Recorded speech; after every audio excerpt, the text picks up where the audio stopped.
Bonjour à tous, merci d'être là et merci aux organisateurs de m'avoir invité. Pour l'instant, c'est une belle journée pour moi, j'apprends plein de choses. Et je vais vous parler maintenant, vous êtes très savants en exoplanètes, en méthode, dans la diversité des exoplanètes.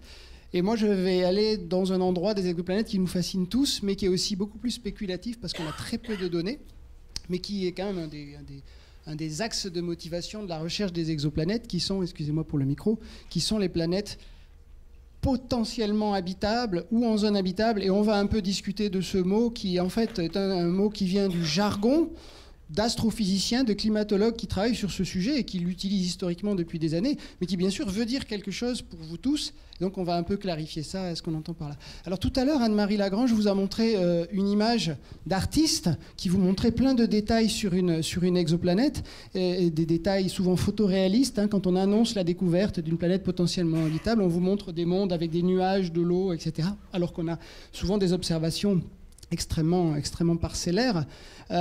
Justement, nous, quand on a découvert ce système qui s'appelle TRAPPIST-1 et qui a 7 planètes de type terrestre, dont 3 ou 4 sont dans cette fameuse zone habitable, on y reviendra, on avait été intraitable, on voulait que l'illustration ne puisse pas être prise pour une photographie. Et donc on a travaillé avec les graphistes de la NASA qui travaillaient pour la revue Nature. On a dit, voilà, on va les poser sur une table, là au moins ce sera clair que c'est pas une observation. Je reviendrai là-dessus. J'aime beaucoup cette image qui est un selfie de notre planète, le petit point là-haut, vu à travers les anneaux de Saturne par la sonde Cassini quand elle était en orbite autour de Saturne avant qu'on la précipite dans l'atmosphère.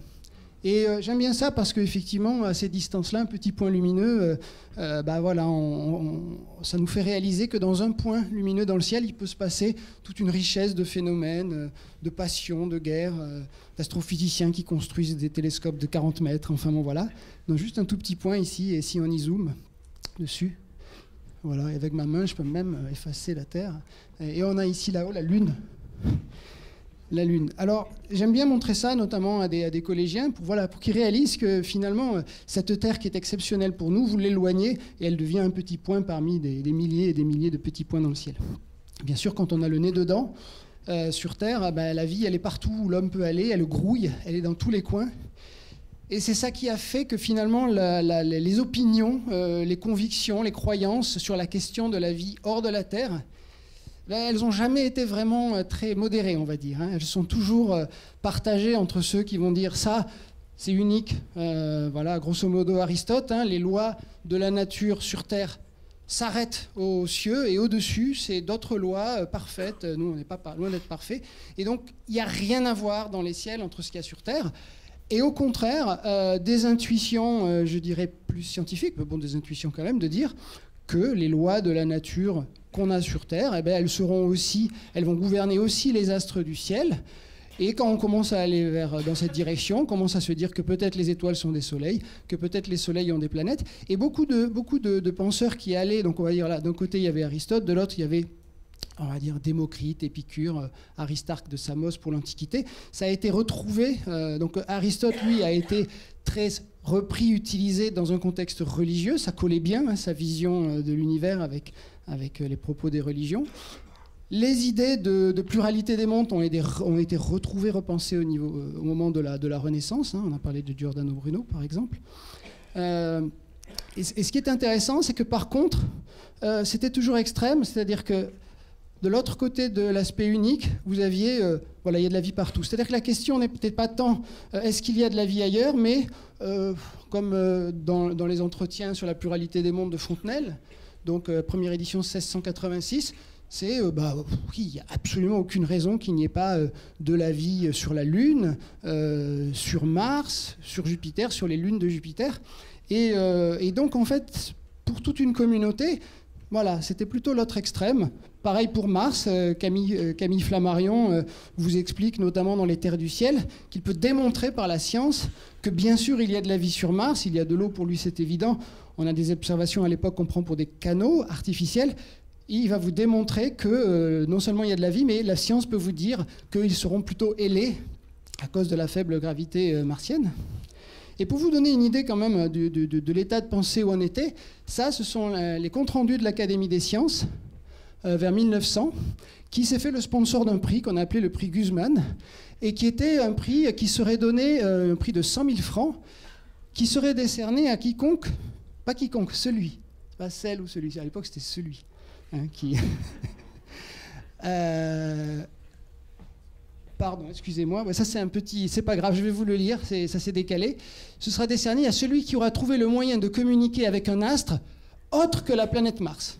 D'accord ? Si vous envoyez bonjour, on vous répond depuis Mars, salut, 100 000 francs, c'est pas pour vous, c'est trop facile, d'accord ? Hein, parce que Mars, on pensait vraiment qu'il y avait sur Mars non seulement de la vie, mais une civilisation. Ce prix un peu embarrassant de l'Académie a été donné à la mission Apollo 11, parce qu'ils ont pu envoyer un message à la Lune et avoir une réponse. On a pu s'en débarrasser. Je ne sais pas s'ils ont pris en cours l'inflation, mais bon, c'est pas grave. Le problème, c'est que voilà, cette intuition première que la vie, elle grouille partout, ben à l'échelle du système solaire, c'est pas vrai. Si vous allez sur Mars, voilà ce que vous trouvez à peu près partout. Alors, on n'a pas perdu espoir de trouver des traces d'une vie passée en grattant le sol. Et si vous allez à peu près partout dans le système solaire, ben c'est un peu le même problème. Hein. Souvent, vous avez même des difficultés à trouver ne serait-ce que de la matière organique. Ce n'est pas le cas pour Titan, mais là-bas, il fait très froid. Donc, à un moment donné, face à cette pénurie de vie... avant de revenir à l'hypothèse d'unicité, on a quand même réfléchi un petit peu à la position particulière de la Terre dans le système solaire et on s'est dit on va aussi se tourner vers les soleils, vers les astres et se poser la question de est-ce qu'il peut pas y avoir de la vie ailleurs. Alors c'est pas non plus nouveau, hein, Voltaire en 1752, Micromégas, c'est un habitant de Sirius qui vient visiter le système solaire, donc je veux dire dans les concepts, un habitant d'un monde autour de Sirius, donc l'idée qu'il y avait des planètes autour d'autres étoiles, elle était assez présente. Et je vous cite juste, parce que c'est assez formidable par rapport aux détections qu'on fait aujourd'hui sur les exoplanètes, un extrait des entretiens sur la pluralité des mondes de Fontenelle. Donc il va parler de tourbillons, parce qu'à l'époque, on n'avait pas des théories précises, donc il reprenait les tourbillons de Descartes. Et les tourbillons, ce sont des systèmes planétaires, si vous voulez. Alors il va dire, un tourbillon a plus de planètes qui tournent autour de son étoile, un autre en a moins. Dans l'un, il y a des planètes subalternes qui tournent autour de planètes plus grandes, donc des lunes. Dans l'autre, il n'y en a point. Ici, elles sont toutes ramassées autour de leur soleil et font comme un petit peloton au-delà duquel s'étend un grand espace vide. Et je ne doute pas qu'il puisse y avoir quelques tourbillons déserts et sans planètes. C'est à peu près le panorama qu'on a. Hein. Voilà, 1686, c'est pas mal. C'est pas mal. Alors si nous, on regarde et qu'on va essayer de trouver justement la fraction des planètes qui, disons, pourraient abriter de la vie, on va mettre des critères assez grossiers parce que on n'a pas beaucoup, on n'est pas très savant sur ces questions-là, mais on va déjà vouloir une planète qui a une surface solide, capable de maintenir des conditions propices, notamment ce qui va être fondamental pour nous à ce stade, on va être très généreux, on ne va même pas parler de matière organique, on va juste parler d'eau liquide. On veut une surface qui puisse avoir une atmosphère, donc une planète pas trop petite, qui puisse garder une atmosphère. Si elle est trop grosse, alors on ne sait pas trop, on ne sait pas mettre une limite très précise, mais disons qu'on va aller jusqu'à à peu près une dizaine, on va considérer le planète jusqu'à une dizaine, une quinzaine de masses terrestres, à peu près 2 rayons terrestres. Là, vous avez des exemples, en fait, simplement d'exoplanètes au milieu desquelles vous aurez retrouvé des planètes du système solaire qui sont classées par rayons, parce que ça c'était des planètes trouvées par transit, ça aurait été par vitesse radiale, on aurait mis des masses. Et donc vous avez la Terre ici, une masse terrestre, et puis on augmente en masse jusqu'à des objets qui font un rayon terrestre, on va aller jusqu'à des objets qui font 20 rayons terrestres. Et vous voyez, on l'a déjà dit, ici vous avez la Terre, ici vous avez Neptune. Dans le système solaire, il n'y a rien entre les deux, il y a un énorme gap, une dichotomie, mais on trouve des objets intermédiaires dans à peu près partout. Il y a même plus d'une étoile sur deux qui a un de ces objets intermédiaires qu'on appelle super-Terre, hein, parce qu'on ne sait pas comment les appeler autrement, mais c'est pas une Terre, mais super, on ne sait pas trop ce que c'est. Donc voilà, en termes de masse ou de rayon, on va aller chercher dans des objets qui sont un peu plus gros que Mars, mais qui sont, on va dire, quand même largement plus petits que Neptune. Ça, c'est le premier critère. Après, pour avoir de l'eau liquide, on va exclure les régions où il fait trop chaud, il y a trop d'insolation ou pas assez d'insolation pour avoir de l'eau liquide. Le premier problème, c'est l'excès d'insolation qui va vous vaporiser toute l'eau que vous avez. Alors maintenant, on a des outils de simulation climatique assez performants. On peut jouer sur les compositions de l'atmosphère, mais si on prend le cas d'une Terre, jusqu'où on peut la rapprocher du Soleil et tout évaporer, Ben, c'est pas loin, on est tout près du bord interne de cette zone habitable, voulant dire la zone où des planètes peuvent avoir de l'eau liquide à la surface. Et je reviendrai pourquoi on parle de surface. Donc vous voyez, vous bougez de 5% vers le Soleil, et là il y a une transition très brutale, où là on chauffe doucement, on chauffe doucement, on chauffe doucement, et là on a un gros problème qui est assez compliqué à modéliser, mais grosso modo vous avez une transition très abrupte, où là vous commencez même à fondre les roches à la surface. Donc c'est très violent. Ce qui est intéressant, c'est que le Soleil a une luminosité qui augmente. Ce n'est pas le cas de toutes les étoiles, ou en tout cas... pardon. Ok, il me manque un truc, c'est pas grave. Mais comme le Soleil a une luminosité qui augmente, eh bien cette limite, elle se rapproche de la Terre. Et elle devrait l'atteindre dans moins d'1 milliard d'années. Donc dans moins d'1 milliard d'années, si on n'a pas mis un grand parasol sur la Terre, ou qu'on n'a pas fait quelque chose d'équivalent, eh bien, voilà, bye bye la vie terrestre, bien avant, bien sûr, la fin de vie du Soleil. À l'opposé, si on recule la Terre trop loin, à un moment donné, vous aurez beau, dans le jeu de la modélisation, rajouter autant d'atmosphère que vous voulez de gaz à effet de serre, à un moment donné, cet effet de serre va arriver à son maximum de capacité, et au-delà de ça, ça ne marchera pas. Et alors, on peut jouer au jeu de prendre la Terre et de la bouger un tout petit peu, mettons de 10%, on baisse son insolation de 10%, et on regarde ce qui se passe. C'est une simulation faite avec un modèle climatique, et vous avez les années qui passent, et vous voyez que la Terre va commencer à s'englacer très rapidement, et plus elle s'englace, plus elle réfléchit de la lumière, et plus elle s'englace vite. Ce qui est intéressant, c'est que ce petit jeu d'expérience de pensée, de reculer la Terre par rapport, de l'éloigner du Soleil, ben je vous ai dit que la luminosité du Soleil, elle augmentait. Donc finalement, quand je fais ça, c'est comme si je remontais un peu dans le temps, mettons, si c'est 10%, mettons de 2 milliards d'années à peu près. Donc c'est bizarre, parce qu'il y a 2 milliards d'années, la Terre, elle n'était pas spécialement glacée. Ce qui lui est arrivé de temps en temps, mais ce n'était pas tout le temps. Et en fait, on s'est rendu compte que la Terre, elle avait la bonne idée d'avoir un thermostat, qu'on appelle le cycle des carbonates silicates, et qu'on peut comprendre de façon simplifiée de cette façon. Vous avez un cycle où les volcans, le volcanisme, émet un gaz à effet de serre qui est le dioxyde de carbone. Ce dioxyde de carbone se dissout dans l'eau sous forme d'acide carbonique, et là, il va rencontrer des ions, sodium, magnésium, fer, il va précipiter sous forme de roches qu'on appelle les carbonates. Si pour une raison ou une autre, vous vous amusez dans la vraie vie à faire la simulation que je vous ai montrée et à geler les océans, vous bloquez la formation des carbonates, et ce gaz à effet de serre qui a un temps de vie assez court dans l'atmosphère, il va s'accumuler. En 1 million d'années, vous avez 1 bar, une pression atmosphérique de dioxyde de carbone, et vous faites fondre ça, et vous revenez sur ce cycle-là. Si vous chauffez trop, vous allez booster la formation des carbonates, qui est dépendant de la température, et donc vous avez un assez joli thermostat qui a globalement régulé la température de la Terre, et qui, pour une planète qui fonctionne comme la Terre, c'est sûrement pas le cas de toutes les planètes, permet de se dire, bon ben, on a ce jeu de la modélisation. Si je mets une planète comme la Terre, ici, là ou là, je peux trouver une composition atmosphérique qui lui permet d'avoir de l'eau liquide, mais on a aussi un phénomène de régulation où, en fait, si je prends la Terre et que je la pousse jusque-là, eh bien, elle va se mettre dans un état, en fait, qui est compatible avec des océans de surface. Ça, c'est très intéressant. Alors, nous, on s'intéresse à l'eau liquide en surface. On n'a en fait aucune raison de se passionner particulièrement pour ça, si ce n'est une chose, c'est qu'on peut tout à fait être... Vous avez l'étoile ici, la zone habitable, mal nommée, et vous pouvez avoir ici une planète gelée en surface, mais qui peut avoir un océan, parce qu'elle a un flux d'énergie interne, qui peut être juste simplement parce qu'elle est grosse, ou alors comme une lune, comme les lunes autour de Jupiter, qui sont chauffées par les déformations de marée, vous pouvez avoir un océan interne. Le problème, c'est que quand on s'intéresse aux exoplanètes, nous, on veut voir des choses. On ne peut pas y aller avec la pelle et la pioche, comme on peut éventuellement aller sur Europe, même si ce n'est pas facile non plus. Et donc, on a besoin d'avoir des signatures fortes. Et il y a une différence, en fait, dans le terme d'habitabilité, entre où la vie peut exister, ou bien une autre définition, c'est où on peut la trouver. Je ne peux pas me rester que 5 minutes, c'est pas possible. Si, je me dépêche.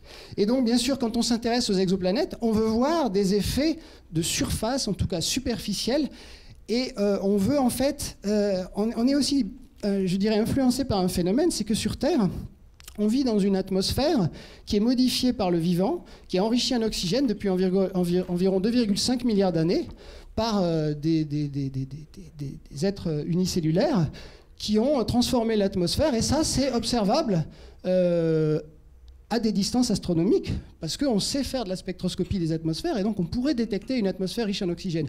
Est-ce que ce serait forcément une atmosphère qui serait produite par le vivant? Ça, on n'est pas du tout capable d'anticiper là-dessus, mais en tout cas, la vie terrestre se manifeste à une grande partie de la galaxie en disant ici, il se passe quelque chose depuis 2,5 milliards d'années. Donc on est très intéressé par la zone où il y a de l'eau liquide en surface, parce que c'est la zone privilégiée où la vie peut utiliser la lumière de son étoile, parce qu'elle a accès à la fois à l'eau liquide simultanément avec la lumière du soleil, et donc elle peut faire des choses avec. Donc comme on l'a déjà dit, la taille de cette zone habitable, elle va varier selon la luminosité de l'étoile, hein.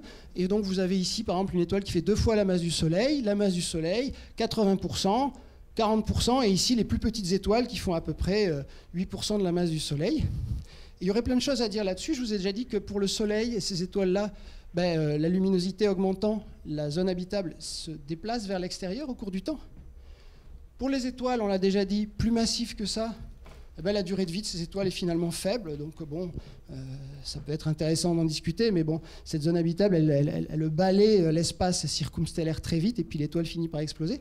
Les petites étoiles, elles vivent quasiment pour toujours, et elles sont assez stables en luminosité. Et on a aujourd'hui à peu près une vingtaine de planètes de moins de 2 rayons terrestres, ou disons de 10 masses terrestres, qui sont connues dans ces zones habitables, ou disons ces zones tempérées. Très peu dans une étoile comme dans des cas de soleil, grosso modo 1,5, et encore c'est pas vraiment c'est plutôt des grosses planètes. Par contre, on en a pas mal vers les petites étoiles. Et ces petites étoiles, elles sont très intéressantes. Alors, elles font peur parce c'est des environnements très très différents du Soleil. Moi, je trouve ça particulièrement fascinant. Et notamment, quand on est autour de ces petites étoiles, les forces de marée synchronisent la période de rotation de la planète avec sa révolution, ce qui fait qu'elle présente toujours la même face à l'étoile. Et donc, forcément, ça fait des climats très différents. Et c'est une partie de mon travail, j'étudie ce genre de climat, et vous avez ici différentes configurations qu'on peut avoir de distribution de l'eau sous forme de liquide et de glace dans des planètes qui sont en rotation synchrone. Ici, vous avez le cas où vous avez beaucoup d'eau, donc là, on n'a pas mis de continent pour simplifier, vous avez que de l'eau, et en fait, la partie qui est entre le jaune et le rouge, c'est liquide, et ce qui est le vert et le bleu, c'est de la banquise. Et vous avez une région qui fait toujours face au soleil, avec un océan, comme ça, qui fait face à... Alors, je vais essayer de me dépêcher. J'ai quand même des choses importantes à dire. C'est qu'on a déjà eu la question, est-ce que le système solaire, il est particulier, il est rare? Dans la diversité des systèmes exoplanétaires, j'ai envie de dire que tous les systèmes sont un peu particuliers. Il y a une très, très grande diversité. Donc oui, il est particulier, mais dans sa particularité, il n'est pas plus particulier qu'un autre. Ce qui peut parfois gêne la réflexion, c'est qu'on ne sait pas, dans les caractéristiques du système solaire, celles qui ont vraiment compté pour le fait de pouvoir avoir de la vie sur Terre, ou celles éventuellement qui ont été défavorables. Disons qu'on peut être là grâce à certaines caractéristiques, et on peut être là aussi malgré certaines autres. Parmi les grandes questions qui sont liées notamment à la formation des planètes, est-ce que la Terre est une planète pauvre ou riche en eau? On ne sait pas. On ne sait pas. Beaucoup pensent qu'on va sûrement trouver des planètes beaucoup plus riche en eau que la Terre. Sur Terre, c'est moins d'1 millième de la masse qui est de l'eau. Et la question adjacente, c'est et alors, pour la vie, qu'est-ce que ça fait d'avoir plus d'eau? Est-ce qu'avoir trop d'eau, par exemple, ça coupe ce cycle des carbonates qui fait thermostat? Je vais aussi essayer de supprimer quelques idées reçues. La première est qu'on voit souvent, même dans des manuels scolaires, pour qu'une planète puisse abriter la vie, il faut qu'elle possède un champ magnétique. Parce que sinon, son atmosphère est soufflée par le vent stellaire. Ben non, Vénus n'a pas de champ magnétique, et elle a une énorme atmosphère qui n'est pas du tout soufflée par le vent solaire. Si vous enlevez le champ magnétique de la Terre, il y aurait des pertes d'atmosphère un petit peu différentes, mais pas énormes. En fait, il faut savoir que quand vous avez une magnétosphère, vous augmentez l'obstacle, donc vous collectez beaucoup plus de particules que vous précipitez vers les pôles. Et l'autre, oui, mais si on n'a pas de champ magnétique, la surface est bombardée par des particules chargées. Oui, mais pas spécialement, parce qu'elles sont arrêtées par l'atmosphère. Et en fait, si vous coupez le champ magnétique de la Terre, à nos latitudes, on ne recevrait pas un flux de particules plus important que le flux actuel, là où vous avez des aurores boréales. Et bon, si vous allez en Antarctique, vous n'avez pas besoin de mettre une combinaison en plomb ou je ne sais quoi. Autre idée reçue, il faut une lune pour avoir une planète habitable, parce que sinon le climat serait instable. Alors, à nouveau, pas forcément du tout. Parce qu'en fait, on dit souvent, si on n'avait pas la Lune, l'obliquité de la Terre varierait de façon chaotique dans tous les sens. Pas forcément. Quand vous faites cette expérience de pensée, il faut que vous décidiez quelle rotation vous mettez à la Terre. Et comme la rotation de la Terre, on la doit à l'évolution du couple Terre-Lune, dans cette expérience de pensée, il n'y a pas eu l'impact qui a formé la Lune. Vous devez décider quelle est la période de rotation de la Lune et de la Terre. Si vous la mettez suffisamment rapide, elle est stable. Si vous changez la configuration du système solaire, elle peut être stable. Et si vous vous mettez dans une configuration où cette variation, elle est chaotique, elle se passerait sur des échelles de temps très très longues. Et sincèrement, je pense que la vie peut résister à beaucoup de choses. Jupiter, a priori, c'est à démontrer, n'est pas vraiment un bouclier qui protège d'impact cométaire. C'est à la fois vrai et faux. C'est vrai qu'il y a beaucoup de comètes qui s'écrasent sur Jupiter et qui pourraient finir sur la Terre, mais en même temps, il est probable que ces populations d'impacteurs soient liées à la formation des planètes géantes. Donc finalement, si vous êtes dans un système où il n'y a pas de planète géante, vous êtes peut-être beaucoup plus peinard. Alors, si vous m'autorisez, je vais juste finir avec... oui, je tiens avec deux cas concrets de systèmes. Donc il y a Proxima du Centaure, qui est dans un système triple. Vous avez ici le couple AB qui fait partie de ces systèmes binaires, là séparés à peu près par la distance Soleil-Neptune. Et vous avez une troisième étoile qui est petite, donc on ne la voit pas sur cette image, qui est Alpha du Centaure C, qu'on appelle Proxima, qui en fait est très loin des deux autres. C'est pas du tout à l'échelle, c'est extrêmement loin. Et effectivement, on a découvert ici une planète qu'on pense être tellurique. Et bon, mais ça, Anne-Marie vous l'a déjà montré. Si vous googlez Proxima b, vous allez trouver ça. Et en fait, c'est ça. Et Anne-Marie vous l'a déjà montré, donc le gag est déjà fait. Donc voilà un petit peu comment on peut comparer ça. Alors, on sait que la masse minimale de cette planète, qui est à peu près une masse terrestre, mais peut-être qu'elle en fait 2, 3, peut-être 10, c'est improbable, mais c'est possible.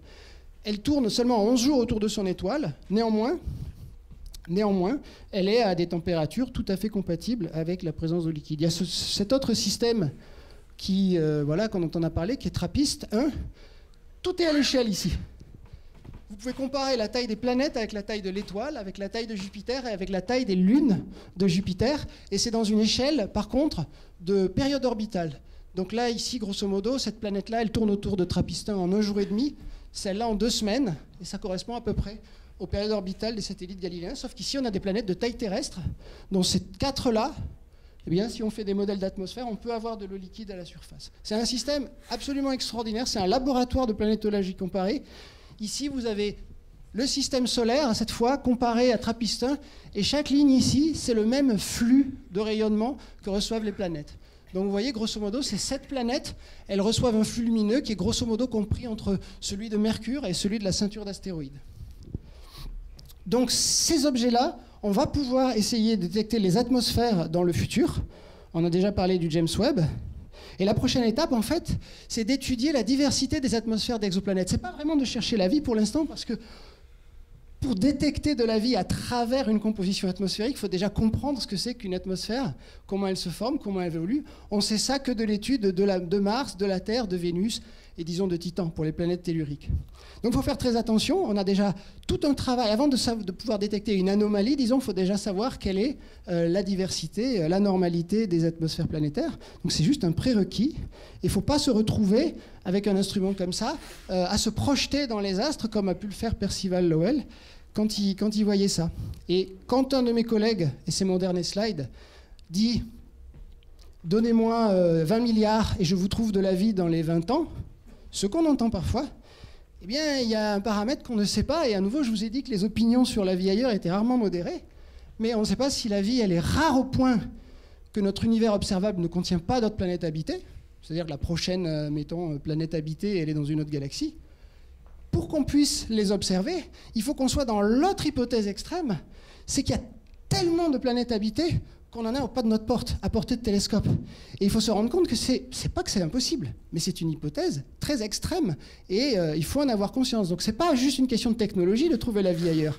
Ça dépend de la distribution de la vie dans l'univers. Elle fait ce qu'elle veut, on le sait pas encore, on le découvrira peut-être un jour. Voilà, je m'arrête là.